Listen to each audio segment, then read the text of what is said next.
Hello everyone, आपका एक बार फिर से स्वागत है हमारे इस चैनल प्रबुद्ध स्टार क्लासेस पे।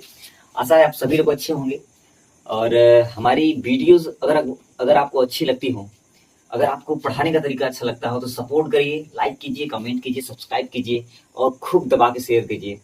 और हमारे इस चैनल का मेन मोटिव है कि हम क्लास 10th 12th या कोई बड़ी क्लासेस हों, उनकी जो इम्पोर्टेंट हेडिंग्स हो, सिलेबस से रिलेटेड हो, बोर्ड से रिलेटेड हो, एग्जाम से, उनकी हेडिंग्स को इसमें समझाया जाता है। जैसे कि आने वाले जितनी भी वीडियोस होंगी आपको इंपॉर्टेंट क्वेश्चंस मिलेंगे, क्लास 10 12th के लिए एग्जाम के लिए इंपॉर्टेंट होंगे।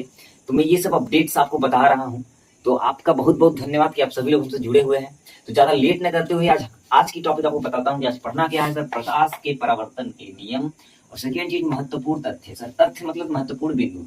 कहाँ के? सर, प्रकाश के परावर्तन में जितने भी महत्वपूर्ण बिंदु होती हैं उनको पढ़ना है। तो इसको स्टार्ट करने से पहले मैं कुछ बातें आपसे शेयर करना चाहता हूँ कि आपको मैं पहले ही पढ़ा चुका हूँ प्रकाश का परावर्तन। अगर आप इस वीडियो को नहीं पढ़े हुए हैं तो आप जाइए चैनल पे, वीडियो पड़ी हुई है, फुल वीडियो भी है, शॉर्ट वीडियो भी है, आप उसको देखिए। वहां देखने के बाद आइए इस चैनल पे, हमारे अगली वीडियो पे आइए, इस वीडियो पे जो कि इस टॉपिक के बाद, प्रकाश के परावर्तन के बाद उसके नियम पे हम लोग आए हैं, उससे महत्वपूर्ण तथ्य पे। तो ज्यादा लेट ना करते हैं, हम स्टार्ट करते हैं। स्टार्ट करने से पहले थोड़ा सा रिवीजन करना होगा कि प्रकाश का परावर्तन होता क्या है। मैं पहले से ही चित्र बना दिया हूँ। एक हमारे पास जो लाइट का सोर्स है, जिसको कहते हैं स्रोत, हम लोग मान लेते हैं कोई स्रोत है, सूर्य जी हैं। लेकिन ये स्रोत नहीं है, लेकिन एक तरीके से जो प्रकाश देखा जाए, नेचुरल लाइट देखी जाए, कहाँ से आती है? सर, सूर्य जी से। तो हमने इनको स्रोत माना और इसको लेकर के हम पढ़ रहे हैं कि प्रकाश का परिवर्तन होता क्या। आपको मैं एक बार रिवाइज कर देता हूँ। किसी स्रोत द्वारा अगर किरणें आती हैं, सर किस पे? सर, किसी परावर्तक तल पे, या आप कह सकते हैं चिकने तल पे आती हैं, तो टकरा कर उसी माध्यम में वापस लौट जाती हैं। इस पूरी घटना को प्रकाश का परावर्तन कहते हैं। अब इसमें कुछ पॉइंट है सर। आपतित किरण, परावर्तित किरण, आपतन बिंदु, इसको कहते हैं अविलंब। इसको क्या कहते हैं? अविलंब। इसको अविलंब कहते हैं। अच्छा सर, अविलंब क्या होता है? आपतित किरण क्या होते हैं? परावर्तित किरण क्या होती है? आपतन बिंदु क्या होता है? परावर्तक तल क्या होता है? ये सभी पॉइंट्स आते हैं महत्वपूर्ण तथ्य या बिंदु में। उसके बाद सर हम पहला पॉइंट हमारा क्या? पहला हेडिंग है प्रकाश के परावर्तन के नियम। सर, इसको जानने के लिए हमें चित्र को समझना पड़ेगा कि सर है क्या। पहली बात तो जान जाइए कि सर इसके दो नियम होते हैं। प्रकाश के परावर्तन के दो नियम होते हैं। सर, कितने नियम होते हैं? दो नियम। दो नियम में पहला नियम तो एकदम आसान है सर, जैसे कि आप जानिए, मैंने बताया था परावर्तन का मतलब होता है बाउंसिंग बैक। इंग्लिश में कहा जाता है रिफ्लेक्शन कहते हैं। उसका इंग्लिश मीनिंग देखा जाए तो बाउंसिंग बैक होता है। बाउंसिंग बैक का मतलब, जैसे अगर मैं बॉल लिया हूँ, दीवार पे मारता हूँ, टकराकर वापस आई, बाउंस की फिर बैक हुई। सर, ये होता है बाउंसिंग बैक, मतलब टकराकर वापस आना। तो सर, यहाँ पे हमें समझना है कि अगर मैं बॉल जिस माध्यम में फेंक रहा हूँ, जिस एंगल से फेंक रहा हूँ, उसी एंगल से वो लौट कर आ रही है, तो सर यहाँ पे उनके कोण बराबर है। मतलब उसका जो माध्यम है, जो फेंकने का एंगल है सर, वो बराबर है, इसीलिए सर उसी पे वो लौटकर वापस आ रही है। तो हमें एक चीज क्लियर हुआ कि अगर सर परावर्तन हो रहा है तो इसमें भी सर यहाँ पे जो कोण बनता है आई, यहाँ पे होता है आर। आई क्यों कहते हैं? क्योंकि आपतित किरण का अंग्रेजी होता है इंसिडेंट रे, उसको आई से दर्शाते हैं।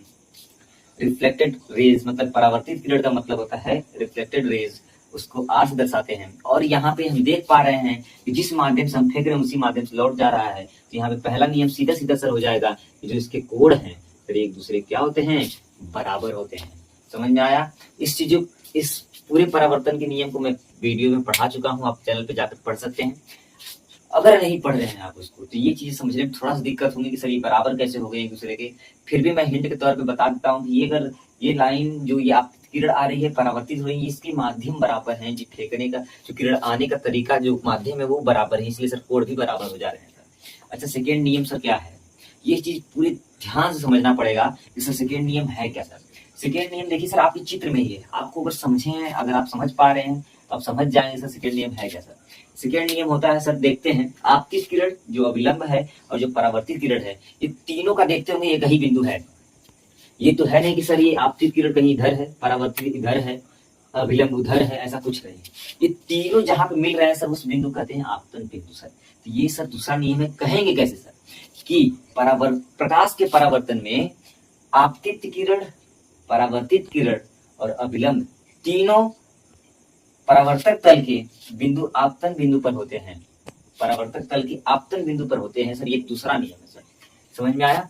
तो इसको लिखने के लिए हमें चित्र समझना बहुत जरूरी है, प्रकाश का परावर्तन समझना बहुत जरूरी है। तो मैं ज्यादा वीडियो को बड़ा ना करके मैं छोटे ही तरीके से मैं एक बार फिर से रिवीजन करा देता हूँ सर। इस पूरी जो आज मैंने हेडिंग स्टार्ट की, प्रकाश के परावर्तन के नियम।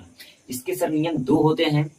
पहला नियम आपके सामने है सर, कोण आई बराबर कोण आर। सर इसका मतलब क्या हुआ सर, कि जो आपतित किरण से जो कोण बन रहा है सर, परावर्तित किरण के कोण के बराबर है। सर कैसे बराबर है मैं वीडियो में बता चुका हूँ। इसके बाद अगला पॉइंट जो है, इसका दूसरा नियम जो है, दूसरा नियम सर इसी से रिलेटेड है, इस चित्र से रिलेटेड है। तो हमें समझना होगा कि सर ये कह रहा है। इसमें जो आपतित किरण का बिंदु देखिए, तो सर ये पहला चीज यहाँ पे बना रहा है, यहीं से ये लौट जा रहा है। तो सर ये दोनों जो किरणें दिख रही हैं, इनका बिंदु सर इसी पर निर्भर है, और सर विलंब भी सर इसी पर है। तो ये तीनों जो है, क्या आपतित किरण, परावर्तित किरण, अभिलंब, ये तीनों एक बिंदु पर हैं, एक ही बिंदु पर है सर, आपतन बिंदु। लेकिन आपतन बिंदु किस पर है, परावर्तक तल पे। इसलिए सबको मिलाकर हम कह सकते हैं कि सर आपतित किरण,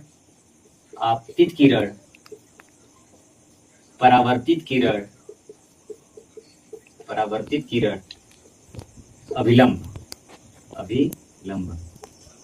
ये तीनों मतलब आपतित किरण, परावर्तित किरण, अभिलंब, ये तीनों किस पर होते हैं सर, परावर्तक तल के आपतन बिंदु पर। तो हम लोग कह सकते हैं ये तीनों परावर्तक तल के आपतन बिंदु पर होते हैं। सर इसको पूरे अच्छे तरीके से मैंने दोनों नियम पढ़ा दिया। तो अगर वीडियो अच्छी लगे तो आप इसको लाइक कीजिए, कमेंट कीजिए, सब्सक्राइब कीजिए, ज्यादा लेट न करते हुए। चलिए, तो आप सभी लोग को आशा है कि पहली हेडिंग प्रकाश के परावर्तन के नियम समझ में आया होगा। इसके बाद चलते हैं सर महत्वपूर्ण तथ्य बिंदु। जैसा कि मैंने अभी बताया कुछ देर पहले, जो प्रकाश का परावर्तन था उसका चित्र ध्यान से देखिए। चित्र में इसे मिटा चुका हूं, लेकिन उसमें कुछ पॉइंट्स हैं। जैसे कि पहला क्या था सर, आपतित किरण। सर ये समझना हमें जरूरी है, सबसे ज्यादा जरूरी है। दूसरा सर है हमारा, इसके बाद था परावर्तित किरण। ये सर कुछ बिंदु हैं जो कि बहुत इंपॉर्टेंट है, पूछता है कुछ छोटे से नंबर में, 1-2 नंबर में पूछ देता है। तो आप सभी को जरूरी भी है और जानना भी जरूरी है कि सर ये चीजें होती क्या है। तीसरा चीज सर है परावर्तक तल। ये चीज क्या है सर, परावर्तक तल। सर चौथा है सर अभिलंब। इसके बाद सर है पांचवा है सर आपतन बिंदु। सर ये आपतन बिंदु, ये जो मैं अभी पढ़ाया हूं आप लोगों को कि प्रकाश के परावर्तन के नियम में यही कुछ महत्वपूर्ण तथ्य, कुछ बिंदु हैं जिनको हमें जानना जरूरी है। नियम तो मैंने बताया कि 2 होते हैं, एंगल आई बराबर एंगल आर, पहला नियम है। दूसरा नियम है आपतित किरण, परावर्तित किरण, विलंब, ये तीनों परावर्तक तल के आपतन बिंदु पर होते हैं। ये दोनों चीजें आपको समझ में आई होंगी। उसके बाद हम लोग चलते हैं महत्वपूर्ण बिंदु तथ्य पे। देखिए ध्यान से, कोई भी टॉपिक पढ़ते हैं तो पहले सबसे पहला कर्तव्य हमारा होता है उसको समझना। जितने अच्छे से आप उसको समझ पाएंगे उतने अच्छे से आप उसको लिख पाएंगे। तो सबसे पहले याद रखिए सर, आपतित किरण सर का मतलब क्या होता है। इसका मतलब होता है आने वाली किरण। अगर कोई आपसे पूछ दे कि आपतित किरण क्या होता है, तो आप क्या बताएंगे, आने वाली किरण, सीधे सीधे अर्थ। लेकिन सर आपतित किरण का कहाँ प्रयोग होता है, कहीं से भी कोई किरण आ रही है तो उसे कहते हैं आपतित किरण। श्योर है, आप कह सकते हैं ये 100% सही है। इसके बाद आते हैं परावर्तित किरण। परावर्तित किरण का मतलब, परावर्तन का मतलब मैं पहले बता चुका हूँ, टकरा कर वापस जाना। तो हम लोग उसको कह सकते हैं सर वापस जाने वाली किरण, या आप कह सकते हैं जाने वाली किरण। आप जैसे चित्र याद करिए, चित्र में आपको दिख भी रहा होगा कि किरण पहले आ रही थी फिर जा रही थी। तो सर सीधा सीधा अर्थ है सर, आपतित किरण का मतलब आने वाली किरण है। या आप कह सकते हैं किसी स्रोत से यदि किसी चिकने तल पे कोई किरण आ रही है तो उसे कहते हैं आपतित किरण, और टकरा कर जब वापस जाती है तो उसे कहते हैं परावर्तित किरण। सर आप ये बात कह सकते हैं, लेकिन उतना ज्यादा बोलने की जरूरत नहीं है। आप छोटे छोटे शब्दों में, छोटे छोटे वाक्यांशों में कह सकते हैं कि आपतित किरण का मतलब होता है आने वाली किरण, परावर्तित किरण का मतलब होता है जाने वाली किरण। सर परावर्तक तल क्या होता है ये समझना थोड़ा जरूरी है, क्योंकि परावर्तक का मतलब क्या होता है, तल, ये चीज समझना हमें जरूरी है। तो परावर्तक तल हमें समझना है इसलिए जरूरी है क्योंकि हमें पता होना चाहिए कि सर टकरा कर वापस जाता है तो कौन सा तल होता है सर, वो होता है परावर्तक तल। परावर्तक तल बनता कैसे सर, ये समझना हमारे लिए बहुत जरूरी है। परावर्तक तल बनने के लिए हमें जानना होगा सर ये कोई भी चिकना तल लेंगे, आप जैसे एग्जाम्पल ले लीजिए कांच का। ये एक ऐसी चीज है जिसको हम लोग कह सकते हैं पारदर्शी, और अपारदर्शी का मतलब जिसके आर पार देखा ना जा सके। सर वैसे ही प्रकार का हमारा परावर्तक तल होता है जो कि किसी चिकने तल पे किसी एक तरफ, आप जानते हैं कोई चिकना तल ले लेंगे किसी भी एक तरफ, चाहे इस तरफ चाहे इस तरफ, आप क्या कर दें, कलई कर दें सर।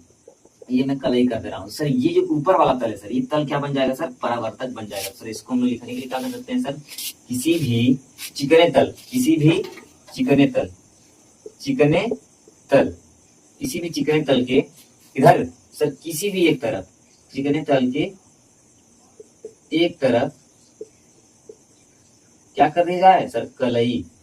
सर हम लोग कहते हैं क्या, इसे कह सकते हैं कि सर क्या होता है, परावर्तक तल। परावर्तक तल कोई पूछे क्या होता है तो आप बताओगे कि किसी चिकने तल के एक तरफ अगर कलई कर दिया जाए तो वो तल कैसा बन जाता है सर, परावर्तक तल बन जाता है सर। उसके बाद आता है अभिलंब। अभिलंब भी आप चित्र को देखेंगे ध्यान से। चित्र सर क्या था हमारा, कुछ चित्र हमारा इस तरीके से था, ऐसे जाकर ऐसे जा रहा था और ये बीच में था और ये था, यहाँ पे आपतन बिंदु था, ये आने वाली किरण, ये जाने वाली किरण, ये था अभिलंब, जिसको ऐसे दर्शाते हैं। अभिलंब सर क्या है ये हमें देख रहे हैं, समझ में आया। तो परावर्तक तल को, परावर्तक तल को, वह रेखा जो परावर्तक तल को लंबवत 90 अंश पे काटती हो, उसे कहते हैं अभिलंब। क्या कहते हैं, अभिलंब। समझ में आया। या आप कह सकते हैं कि आपतित किरण और परावर्तित किरण जिस बिंदु, आपतित किरण और परावर्तित किरण जिस बिंदु से गुजरती हैं उस बिंदु पर लंबवत बनने वाली रेखा को कहते हैं अभिलंब। तो हम लोग चित्र के अनुसार इसका परिभाषा बनाएंगे। इसके बाद आता है आपतन बिंदु। आपतन बिंदु ये भी समझना बहुत जरूरी है, क्योंकि सर यदि आपके पास आपतित किरण कोई है तभी सर आपतन बिंदु बनेगा। आप वही सोचिए, आपतन बिंदु मतलब गिरने से जो किरण गिर रही है तब जाकर वो बिंदु बन रहा है, तब जाकर परिवर्तित हो रहा है। तो हमें क्लियर हो गया कि सर इन सबों की जरूरत नहीं है, जरूरत किसकी सर, आपतित किरण की। अगर आपतित किरण परावर्तक तल के जिस बिंदु पर गिरती है सर, उसे कहते हैं आपतन बिंदु। तो आशा है आप सभी लोग को समझ में आया होगा। आप इसको लिख लीजिएगा, जितने भी लेक्चर्स आपको दिए जा रहे हैं इसको लिख लीजिएगा, अच्छे से समझिए। और क्लास 10th के लिए बहुत ज्यादा इंपॉर्टेंट ये है, और क्लास 12th जो है आपका प्रकाशिकी चैप्टर, उसके लिए बेसिक के लिए बहुत इंपॉर्टेंट है। तो आप सभी लोग इस वीडियोस को देखिए और खूब सारा प्यार दीजिए, लाइक कीजिए, कमेंट कीजिए, शेयर कीजिए अगर अच्छी लगे तो। आप सभी लोग का बहुत बहुत धन्यवाद।